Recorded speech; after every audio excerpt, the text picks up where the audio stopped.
Back to another album review.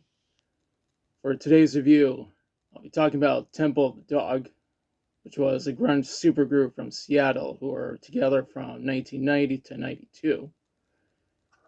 The band consisted of Chris Cornell on lead vocals, rhythm guitar, banjo, and harmonica, Mike McCready on lead guitar, Eddie Vedder on co-lead vocals, Stone Gossard on rhythm guitar, Jeff Ament on bass, and Matt Cameron on drums.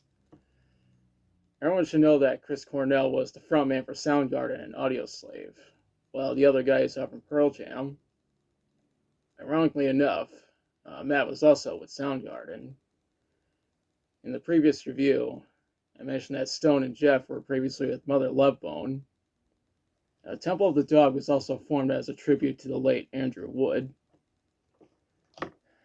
Anyways, today's review is on the band's self-titled debut album.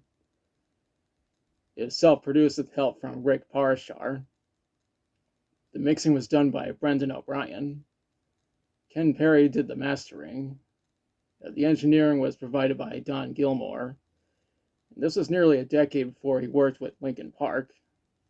He also went off to work with Korn and Bullet for My Valentine as a producer.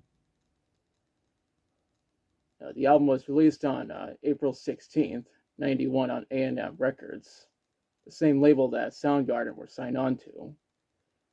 The 25th anniversary edition was released in 2016 and was produced by Jeff Burra. Now let's talk about the songs. The album starts with Say Hello to Heaven, which was released as a single in September of 92. Chris Cornell wrote this song as a tribute to the late Andrew Wood, given the fact that he was actually roommates with him. Next track is Reach Down. This is another track that was written to pay homage to Andrew. After that is Hunger Strike, which was released as a single in June of 92. This is the band's most popular song. In 2007, Linkin Park covered the song during a live show, and Chris Cornell even joined them on stage. It was later covered by Daughtry in 2021. A music video was made. There's a link in the description. Next up is Pushing Forward Back, which was released as a promo single in 91. These guys performed the song for the first time on November 13th, 1990. Chris even played it during a solo live show in 2007. Up next is Call Me a Dog. The band is called Temple of the Dog after all. That's followed up by Times of Trouble. Stone wrote this track presumably to pay tribute to Andrew. We followed up with Wooden Jesus. This is actually a B-side on the Say Hello to Heaven single. Right after that is Your Savior. The track was a B-side on the Hunger Strike single. The second to last track is Four Walled World. This is another track that was written by Stone. The album ends with All Night Thing. This was another B-side on the Hunger Strike single.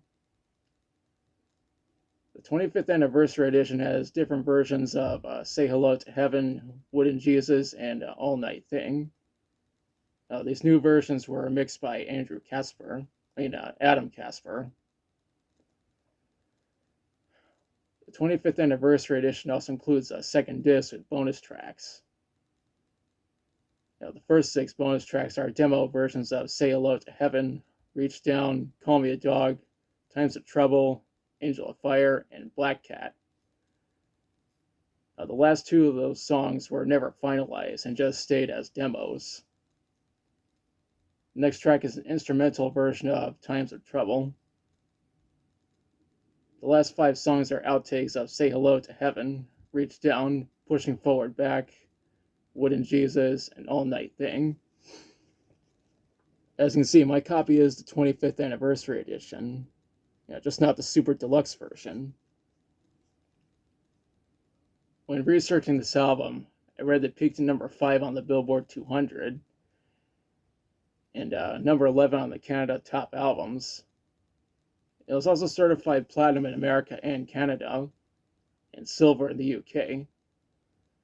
Most of the critics gave this album positive reviews. It's just that some trashy ass hipster fucktard at Spin didn't like it. Honestly, fuck that critic in particular. Now for my thoughts. I think this is a very good album, and a very good tribute to the late Andrew Wood. It's unfortunate this is the only album these guys ever made, but at least Pearl Jam got to thrive and are still together to this very day. Just like Mother Love Bone, Temple of the Dog has a cult following in the grunge community. It's just that Temple of the Dog is much more well known. Overall, I highly recommend this album, especially the 25th anniversary edition. Now it's part where I question you.